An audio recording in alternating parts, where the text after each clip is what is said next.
Welcome to Spotlight to Panama. Today, I have the pleasure to be with Heidi Rowledge, a Canadian expat who has called Panama home for many years.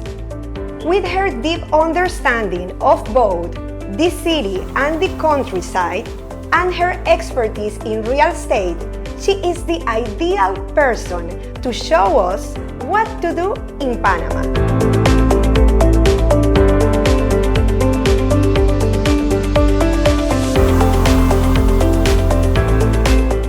Heidi, thank you so much for joining me today. It's my pleasure. Thank you for having me. Could you share with us your experience as a foreigner resident in Panama, and what do you enjoy most about living here? I'd be happy to share my experience as a Canadian citizen who moved to Panama 27 years ago. Wow! Yes, it's hard for me to believe it's been that long, but I must say that Panama is indeed, for me, the perfect place to live. Yes. The perfect place to live for many reasons. You know, I've seen it change drastically over the years since I arrived, you know, developing into a very modern city with skyscrapers and the safety, the climate, the people. It's, for me, really the perfect place. Entertainment, shopping, and nearby you have the jungle, you know, you have lakes, you have rivers, you have the oceans, you have the highlands. It's so diverse. And diversity also in the people, because here we have a lot of nationalities. The nice thing here in Panama too as a foreigner is you can walk down the road and nobody will point you out as, you know, a foreigner. You blend in because of the multinational community. I know you are a beach lover and you enjoy our country's interior a lot. What are your favorite beaches and why? My favorite beaches. I have many favorite beaches. To name a couple, Buenaventura. You know, the proximity to the city. It's one of my favorite too. Yeah, it's a great community. The beach is beautiful. It's only a 2-hour drive from the city. You have all the amenities close by. Yes, you have everything there. A community specially created for lifestyle lovers. It is the perfect destination for those who wish to enjoy nature without sacrificing comfort. And what other one? Playa Caracol. I love Playa Caracol. It's closer than Buenaventura, as much as I love Buenaventura. Playa Caracol is just over an hour from the city. White sand beach. You can surf. You know, if you like beach walking, you have 5 kilometers of white sandy beach. You know, it's great for kids to play. Yes. It's a growing area to be soon Panama's new international beach destination. Yes, both Buenaventura and Playa Caracol, they are great communities, but very different. Very different, yes. That's why there's many beaches that I like to go to. Those are two of my favorites. And what can you tell us about the beaches on the Atlantic coast? The Atlantic, because I love the Atlantic coast. Me too. I like both the Pacific and the Atlantic. They're both very different. Yeah. There's only a couple feet tide difference on the Atlantic, so there's great coral reef. There's a beautiful new development called Playa Escondida, which has about 2 kilometers of beachfront, white sandy beach. Yeah. Absolutely gorgeous. Like in Bahamas. Yeah, you feel like you're in the Bahamas. Yes. Yeah, it's a new development there, about 50 hectares. And I love that beautiful. Playa Escondida is very close to the city. Yeah, it's just over an hour to get there, and you take the corridor, the north corridor, so it's a good road. Yes. Yeah, it's very convenient to go, and it's still very virgin, the area, but it is absolutely beautiful. Another place that is renowned for its pristine beaches is San Blas.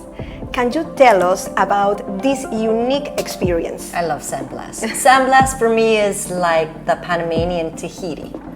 You know, people think, even the Panamanians, there's a lot of Panamanians that have not been to San Blas. Yeah. And they travel to these faraway places when they have it right here in their backyard. Yes, it's a paradise. Yeah, it is a paradise. There's a couple different ways of getting there. You can go by car, which is, if you're adventurous, you go by car, and then you can coordinate with a boat. to go to various of the different islands. There's 365 islands, one for each day. Wow. And yeah, there's the indigenous community. Gunas. The Gunas, yes. That makes it so much more fun to go. You know, their culture is so interesting, and they So make you interesting. feel, at home when you're on their islands, and they have their souvenirs, and the little boats will come up filled with lobster and crab, and you can buy them, they'll cook them for you. Yes. You can go camping if you're very adventurous. Definitely is a must when you visit Panama. The Pearl Islands Archipelago or Archipiélago de las Perlas is another gem along Panama's coastline. What makes this place so special? Gem is the word. It is a hidden gem. For me, the Pearl Islands is probably one of my favorite places to go in Panama. Yeah. I had the opportunity to work with the production company Survivor, Really? the American reality show. And we Wow. filmed out there on numerous occasions, so I had an experience there that many people haven't had. It's absolutely gorgeous. It's worth it to mention that Panama has become one of the favorite hotspots of international productions.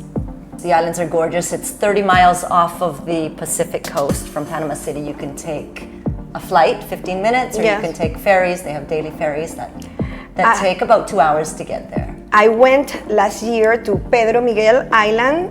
It's beautiful. Yeah, there's just over 200 islands, and the nice thing about the Pearl Islands is you can get to the main island, Contadora, and you can hire a local boat to take you island hopping, to all the different islands. You go to islands where there's, nothing but white sand and palm trees. Yes, it's so It's just relaxing gorgeous. and exclusive. Yes, and from June, about the end of June through to October, you will find the humpback whales. Yes, it's beautiful. It's stunning.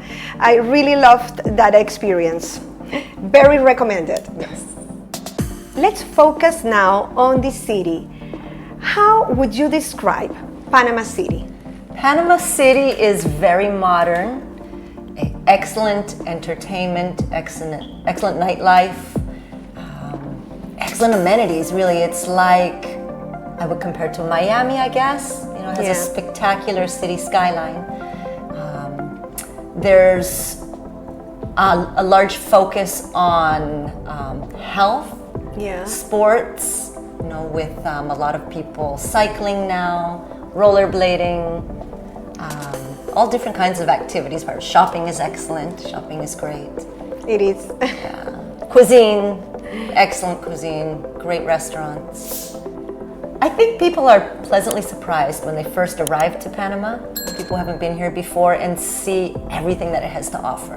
When they see that spectacular skyline, when they see the nightlife that it has, all of the amenities, the ocean views. We're surrounded by ocean, the marinas. Yes. It's really impressive for people who come for the first time, I think. Like I said, they're pleasantly surprised. What are some of the top destinations for you here in Panama? In the city, I always say there's 3 places that everybody should visit if they're here for a few days, and that I love to go to. 1, Casco Viejo, the historic district. You have to go to Casco Viejo. It's developed a lot over the past 10 years. A lot of boutique hotels, very chic restaurants and nightclubs. But then you have the historic part of it too. The cathedrals, you have the Canal Museum, you have the National Theater. So A lot of restaurants. Yes, no, it's the best place to go. The rooftops. Yes, I visited Casco like 2 days ago, and I was impressed. It's very beautiful each day. Yes, It's during the day and at night as well. You can go Yeah. during the day, at night. Yeah. It's always exciting. Another place that I love to go and is a must for anybody that's coming to Panama for the first time is to see the canal. Miraflores Locks is a great place to go to see the movement of the ships, to learn, about how the locks work. There's an IMAX theater there now. Yeah. The museum they're renovating, but it should be finished soon. It's, in all the years I've been in Panama, I still find it absolutely fascinating. Me too. Watching the ships go through. And I am Panamanian, but it's impressive. It is. Yeah. Another must-see where I love to go, and I go a lot, is to the Amador Causeway, which is where they connected, I believe it was 4 islands, with what they extracted from the canal when they were digging out the canal and made this causeway. So it's a great place to go if you like to do exercise, if you want to go ride a bike. They have bike rentals, they rent scooters, there's great restaurants, there's marinas. You can sit and watch the movement of the boats coming in and out. There's a great museum, the Bio Museum is there. Yes, to visit. And the new cruise terminal. And the new cruise terminal as well. That just opened, I think, a few weeks ago. Yes. Yes. So yes, Panama is growing, and these are 3 places that definitely you have to go. Heidi, thank you so much for your time. Absolutely, my pleasure. I'm happy to share any information on Panama. Thank you so much for watching. I hope you have enjoyed discovering all that Panama has to offer. Stay tuned for more exciting episodes.